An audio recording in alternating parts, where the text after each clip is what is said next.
Continuing with our show, let's now go on to Places, our most watched segment and the most frequently visited page on our website. The next feature on Places is actually a second look at an entertainment venue that became very popular a while back. Now they have reinvented themselves with more aplomb, so we thought it was well worth a second look.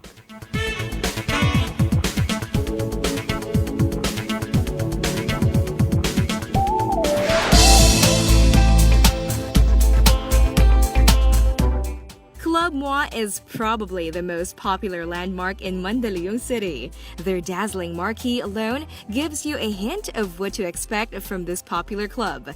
And tonight, they had another one of their breathtaking shows that guests from all over have come to know.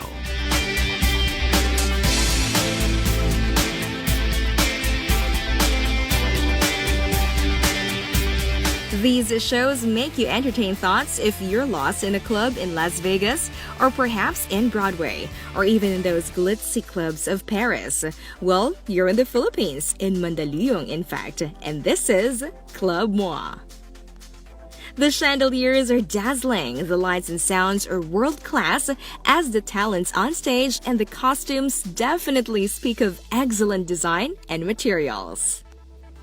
This is how Club Mwah has resurrected after 13 years as the club continues to draw crowds, some coming all the way from places like Oregon and Brisbane, and many balikbayans who appreciate the daily shows here. The great sets, the state-of-the-art sounds and lighting, the dazzling costumes, and the talents on stage, all these come together under the baton of a tutelage of Club Mwah's Executive Vice President and Executive Producer, Pocholo Malilin. We asked Pocholo how he and his partner got started in the business. We had this business, we deploy talents in abroad, Japan. When Japan was closed, there's no alternative to move on. Since dancing production is our passion, ito yung ginawa namin. Nag-put up kami ng club. This place was actually a school before where they trained their talents. We trained them professionally. This building is supposed to be a school for dancing for Japan. Ito yung eskwelahan na papuntang Japan. We trained them academically, spiritually, financially, lahat-lahat.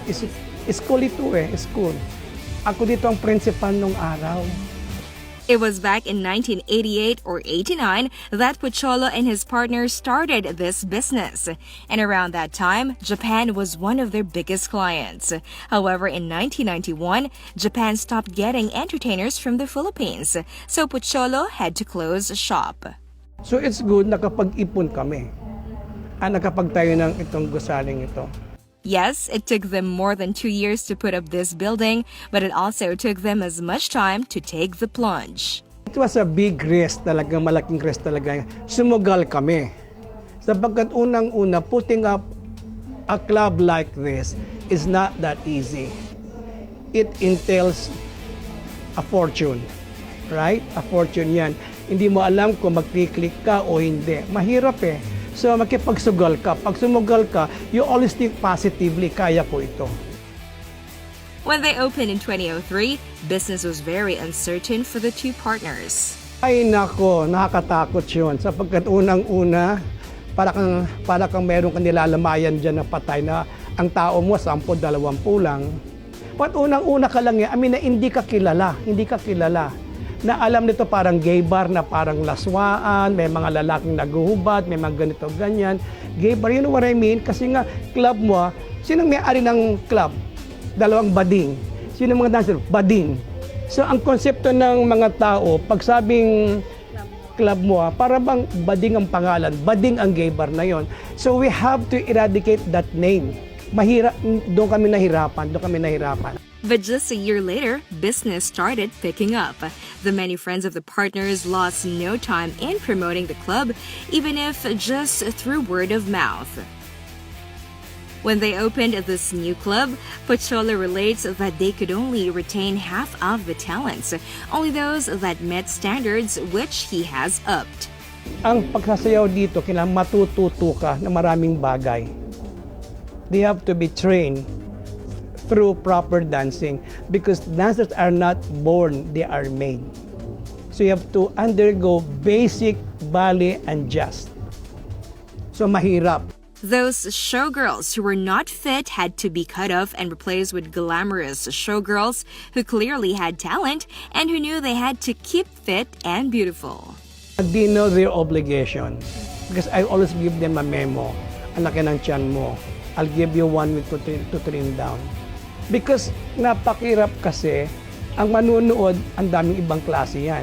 May mga kritiko yan na hindi nagsasalita, but yan ay ganung klase yan. So dapat kung anong makita, kung anong makita mo sa ibang bansa, makikita mo na, wow, mas maganda pa na panood ko sa Club Mwah. That is Club Mwah. So I'm very part about everything. Total ka, from foot to head, dapat maganda ka. Indeed, there is a certain amount of stigma to places that provide entertainment, but Club Mwah has transcended that. I had 3 sets of dancers. Cross-dresser. You know cross-dressers? Yes. Yung lalaking nagsusot ng ganon. Transgender and transsexual.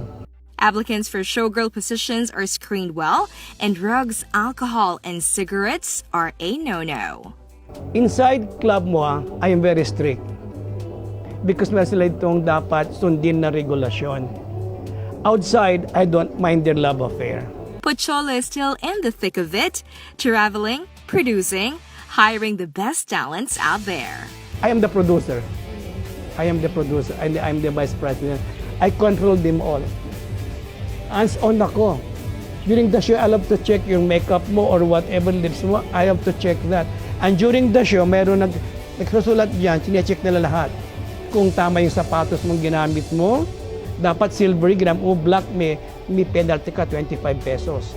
They also accept private functions like debuts and birthday parties, most of which are themed parties.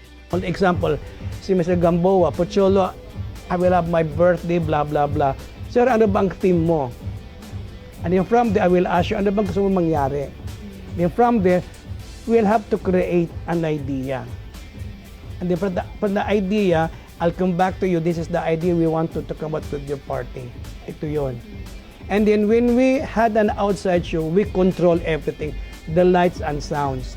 Kasi minsan, pag nag-show ka at mayroong lights and sound yan, di cannot capture the essence of Club Mwah. So, ang aming ginawa ngayon, we have all complete sounds na. Pati ilaw mo kami nag-detect para makapture lahat ng ganda. Kasi minsan, it's hard to have a technical result. Kung mga ilaw niyo tam, ilawan mo, hindi lang magawa. So, mag-aaway-aaway lang kayo. So, ang ginawa, para hindi kami mahirapan, kami na nag-put up our sound system kami. For the daily show, guests need to pay 750 pesos per head for the entrance and the show, which, considering the quality of the performances and the incredible costumes, is well worth it. Club Mwah is thriving well, even as the owners themselves continue to outdo themselves in using only state-of-the-art equipment and talents. Well, staying power is the love of the work, is the passion. When you like what you do, you never get tired. The second is dedication. We dedicate yourself to the work. Third is a commitment. You're committed at all times, at all costs. Like me, I'm now 72. Medyo kinakailangan magpahinga ka na, retired ka na, di ba? Age of 60, retired ka na. But still, I'm still looking for myself to work. Because I enjoyed working. And then, hyper ako. Ako yung taong naghahanap ng trabaho kung anong gagawin ko.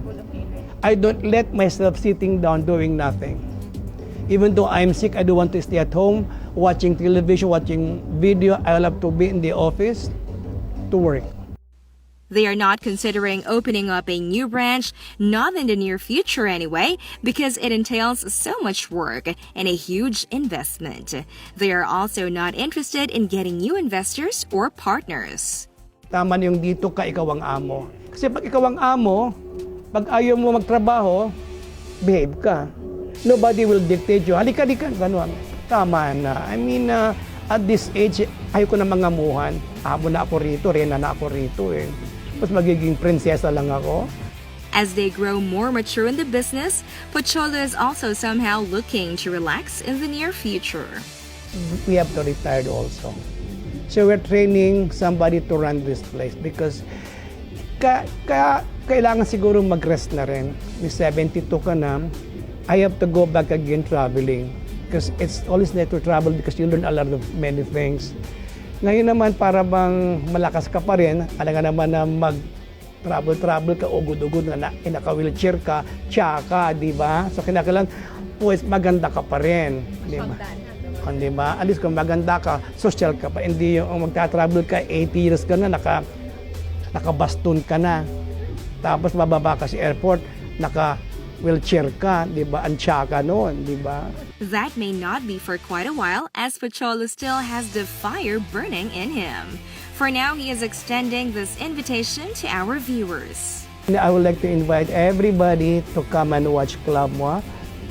Our show is basically, it's a full of fun. It's Vegas, Moulin Rouge, and Broadway. At the same time, you may invite us to perform to your any event.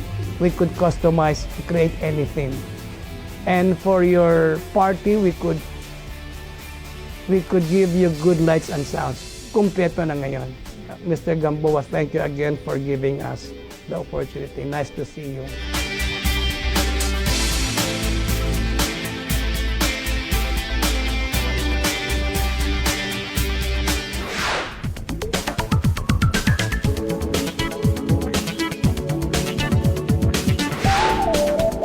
The reinvented Club Mwah is bigger and better than ever, so check it out.